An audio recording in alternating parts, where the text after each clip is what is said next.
on renvoie les enfants à l'école, il y aura plusieurs dizaines, peut-être plusieurs centaines d'enfants dans des établissements, et d'un autre côté, pas de meeting pendant ou pour les campagnes des municipales. Est-ce qu'il n'y a pas un paradoxe là? Monsieur parle d'incohérence, mais c'est aussi une Oh incohérence. non, il n'y a pas de paradoxe, parce que la priorité déjà c'est la prudence, comme vous l'avez dit. Il faut tout de même faire encore attention, le virus est toujours là. Alors pour l'école, la reprise elle est nécessaire pour les parents, comme vous l'avez dit, parce que certains ont des difficultés pour faire garder leurs enfants, mais elle est nécessaire aussi pour les enfants qui sont en demande de ce lien social, pour certains, quel que soit d'ailleurs leur milieu, parce qu'ils ont envie de revoir leurs copains, et puis pour d'autres parce qu'ils sont en décrochage. Donc je pense que c'est important, même si c'est que 15 jours, mais c'est 15 jours où on va à nouveau voir les enfants, les intégrer à nouveau, et puis préparer la rentrée prochaine. Alors non, pour moi, pas d'incohérence non plus. Pourquoi? Parce qu'on ne peut pas comparer une salle de concert ou un stade, avec des classes où les enfants quand même ont un peu plus d'espace, où ils ne sont pas collés les uns aux autres, et où ils peuvent aller sur l'extérieur. Donc non, je considère qu'il faut rester prudent. Donc voilà, sur certaines choses, eh bien, on reste encore sur l'attente pour éviter à nouveau la propagation du virus, et sur d'autres, on avance. Valérie Gomez-Bazac, c'est sur vous que ça tombe. Il a parlé trop vite, trop tôt, Gérald Darmanin? Non, les consultations sont en cours. Il a donné son avis et il s'occupe du budget, donc c'est normal qu'il le donne. Moi, je peux entendre ses propos, parce qu'il est vrai que dans certains secteurs d'activité, l'activité va vite reprendre, dans d'autres un peu moins vite. Donc c'est vrai que le chômage partiel, c'est quand même un bon compromis pour permettre aux personnes de ne pas atterrir au chômage tout court. Ça, c'est important. Le coût de cette crise sanitaire en France, évoqué hier soir par le chef de l'État. La bonne nouvelle, pas de hausse d'impôts. La moins bonne, il va falloir se retrousser les manches. Écoutez.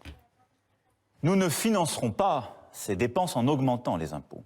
Notre pays est déjà l'un de ceux où la fiscalité est la plus lourde, même si depuis 3 ans, nous avons commencé à la baisser. La seule réponse est de bâtir un modèle économique durable, plus fort, de travailler et de produire davantage pour ne pas dépendre des autres. Voilà, réaction de Laurent Berger ce matin, le patron de la CFDT. L'appel du président de la République dimanche à travailler et produire davantage pour faire face à la crise ne se comprend que si cela signifie travailler tous.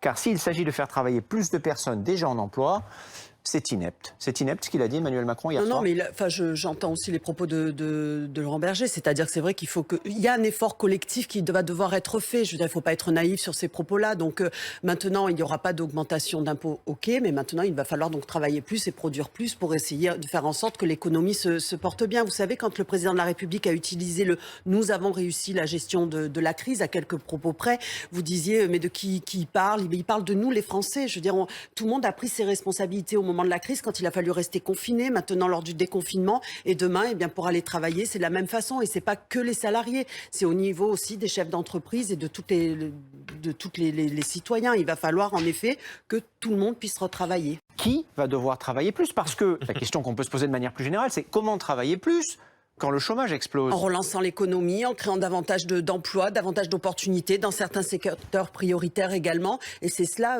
qu'il va falloir repenser, enfin pas repenser, mais penser demain. Puis encore une fois, avant la crise sanitaire, nos chiffres n'étaient pas mauvais. C'est votre condamnation de principe, elle n'est pas juste. On le voyait bien, la courbe chômage baissait, la croissance économique repartait.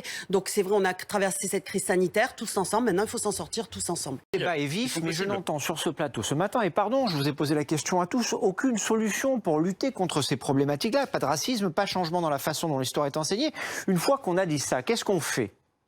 Eh bien, on y travaille au quotidien, on y travaille au niveau des écoles, au niveau de l'éducation, Pardon, on Valérie évite les Gomez-Bazac, ça fait amalgames. Oui, mais on 40 ans évite les amalgames qu'on nous dit aussi la même chose. On y travaille. entre racisme et discrimination, parce que de la discrimination, il y en a vis-à-vis des élus, il y en a vis-à-vis des femmes, il y en a vis-à-vis des enfants, il faut lutter contre. Et le racisme, c'est un autre problème que j'entends également. On ne peut pas parler du racisme contre les Blancs, comme on peut parler du racisme qui est connu et reconnu malheureusement et qui existe, que ce soit dans les quartiers ou même ailleurs. Vous parliez du CV anonyme tout à l'heure en disant que ça ne changeait rien. C'est pas vrai. Vous le savez très bien. J'ai pris le taxi ce matin avec un monsieur qui me disait qu'il avait envoyé son CV, avec un nom Claude et son CV avec son vrai véritable nom. Il a été embauché avec les deux, mais ni aux mêmes conditions, ni même sur les mêmes emplois. Donc c'est pas vrai. Il y a des formes de discrimination et voire cumulé avec du racisme. Et ça, il faut en tenir compte. Donc c'est pas une généralité. Il faut travailler dessus, mais il faut surtout pas banaliser ce type de comportement.